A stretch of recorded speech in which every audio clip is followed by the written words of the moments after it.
So I'm Jeffrey Bland, and I'd like to give a moment of really attribution and historical precedent to the work that Dr. John Hathcock has contributed to the field of nutrition and nutritional supplements. Unfortunately, we lost John April of this year, April 30th of 2019. And he was a tremendously important figure in our field that I think symbolizes much of what's gone on over the last 30 years in the field of nutritional supplements. I first met John when he was an academic and a member of the Food and Nutrition Board, really focusing on establishing the dietary reference intake of various micronutrients. And John was a very open-minded scientist and a person who really wanted to explore the pluses and minuses, or the puts and the takes of dietary supplements from an academic position. Being an open-minded guy, he also recognized as a pharmacologist that everything has a toxicity level. Even air and water at some level can be toxic. And so his construct was, what are the safe intakes of vitamins and minerals that one could have as a range of intake beyond just that which is listed on the back of cereal boxes as RDAs.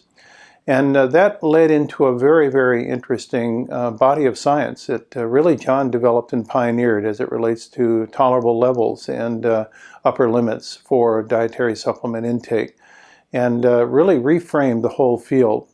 And for me, this goes back really to the founding of the Council for Responsible Nutrition. I had the fortune of knowing and actually being mentored by Bill Thompson, who was the CEO of the Thompson Vitamin Company, which was at the time in the 70s probably the most dominant and well understood nutritional supplement company in consumer health food distribution in the United States.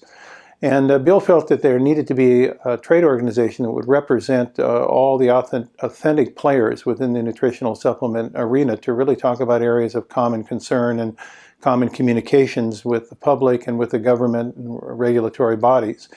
And he was instrumental then in pulling together this organization called the Council for Responsible Nutrition. It was very important because this came on the heels of Senator Proxmire and his work on behalf of trying to protect the availability of dietary supplements that were being challenged significantly back in the 70s by the Food and Drug Administration as potential drug-like substances that needed regulatory oversight like you'd regulate drugs. The Council for Responsible Nutrition therefore undertook the kind of task to bring the level of communication and science that relates to both the safe use and effectiveness of nutritional supplements to the general public and regulatory bodies. It was through that then that later John Hathcock was approached by the CRN and was asked if he would be interested as he moved out of his appointments and moved into this next phase of his career, if he would take on the responsibilities being the overseer of the science that underpinned the Council for Responsible Nutrition and the Dietary Supplement Consortium. He did that and did it extraordinarily well.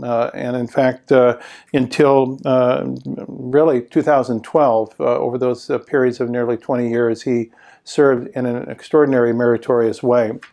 His work and his legacy, I think, is kind of a record of how the industry of nutritional supplement providers has grown up and has become more professional.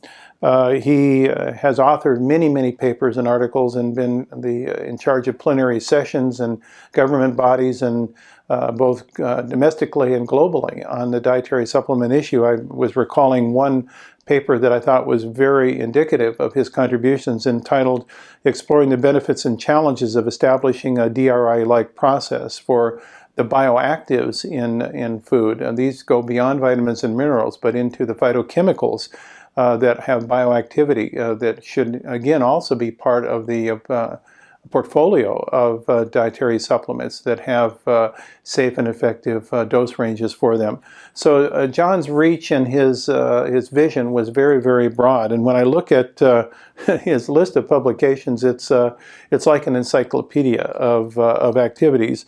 a review of calcium supplements in cardiovascular disease risk, niacin chemical forms and bioavailability, review of supplements ignoring evidence-based nutrition to promote tighter regulations, nutrition and codex. He got the codex to take up this topic and much more, I think, scholarship and information-focused perspective. Under the law, FDA must grant different standards for new dietary ingredients and food additives. These are all titles of articles that he was involved in publishing. Highest observed intake, definition, regulatory uses, and provisional values. He authored, now it turns out to be a several edited version of nutrient toxicology, a book that really talks about the safe, effective intakes of various nutrients. Benefit risk assessments of virtually all the fat and water-soluble vitamins, many articles he published. Even things like cod liver oil, vitamin A toxicity, respiratory infections, and vitamin D intake. Expanded the use the tolerable upper intake guidelines for nutrients and bioactive substances. So you can see his reach and impact on the field was dramatic. And I think what, for me, it really talks about is the important evolution and growing up of the dietary supplement industry.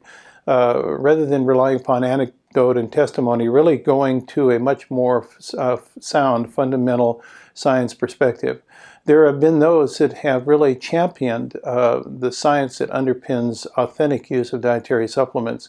I learned this lesson very early on from Bill Thompson, who I think was a very strong proponent of this back in the 1970s. But there are many now responsible companies that have emerged in the dietary supplement industry to really take up the gauntlet and to move this field forward with more research, more demonstrated science, more review of safety, and more really founding a foundation for a substantive go forward for these bioactive substances we found in food, for which the difference between food and drugs starts to lose a little of its meaning, because these are substances that we find in food that have distinctive effects on human physiology and can improve function. So I want to just give, again, a note of a shout out to Dr. John Hathcock for all of his many years of contribution to the field, and the symbolic way that it really has kind of birthed the future development of this science-based dietary supplement industry.